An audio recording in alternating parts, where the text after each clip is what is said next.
ശേഷം SNDP യോഗം general secretary Vellappally നടേശനെതിരെ നിലപാട് കടുപ്പിക്കുകയാണ് CPIM.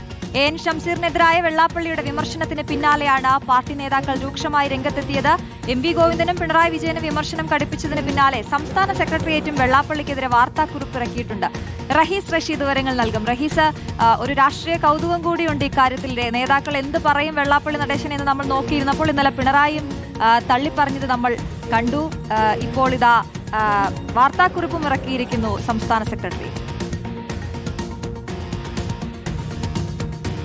അശ്വതി, നിയമസഭാ തെരഞ്ഞെടുപ്പിലെ LDFന്റെ പ്രത്യേകിച്ച് CPIMന്റെ പരാജയത്തിന്റെ പ്രധാനപ്പെട്ട കാരണങ്ങളിലൊന്ന് വെള്ളാപ്പള്ളി നടേശനെ കൃത്യസമയത്ത് കൃത്യമായി തള്ളിപ്പറയാതിരുന്നതാണെന്ന് പാർട്ടി കണ്ടെത്തിയിരുന്നു. അന്നെടുത്ത തീരുമാനമാണ് വെള്ളാപ്പള്ളി നടേശൻ ഏതെങ്കിലും തരത്തിൽ ഈ തരത്തിൽ വർഗീയമായ നിലപാട് അല്ലെങ്കിൽ നേതാക്കൾക്കെതിരായ പ്രസ്താവനയും മറ്റും നടത്തുമ്പോൾ അതേ സമയത്ത് തന്നെ തിരുത്തി പറയണം, തള്ളിപ്പറയണമെന്നത് പാർട്ടി എടുത്ത നിലപാടാണ്.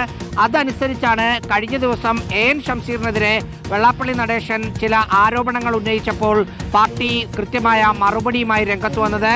AN ഷംസീറിന് കൃത്യമായ പ്രവർത്തന പരിചയമില്ലാതെ നേതൃസ്ഥാനത്തേക്ക് വന്നയാളാണ്, മുസ്ലിം ലീഗ് നിലപാടുള്ള ആളാണ് എന്നൊക്കെയാണ് വെള്ളാപ്പള്ളി നടേശൻ വിമർശിച്ചത്. അതിന് പിന്നാലെ തന്നെ CPIMന്റെ കണ്ണൂർ ജില്ലാ സെക്രട്ടറി KK രാഗേഷ് രൂക്ഷമായ വിമർശനങ്ങൾ നടത്തിയിരുന്നു. അതിനുശേഷമാണ് ഇന്നലെ പിണറായി വിജയനും ഒപ്പം MV ഗോവിന്ദനുമൊക്കെ വെള്ളാപ്പള്ളി നടേശനെതിരെ രംഗത്ത് വന്നത്. ഇന്നലെ രാത്രി CPIMന്റെ സംസ്ഥാന സെക്രട്ടേറിയറ്റും ഇങ്ങനെ ഒരു നിലപാട് വെള്ളാപ്പള്ളി എടുത്തത് അവജ്ഞയോടെ തള്ളുന്നു എന്നാണ് പറഞ്ഞത്.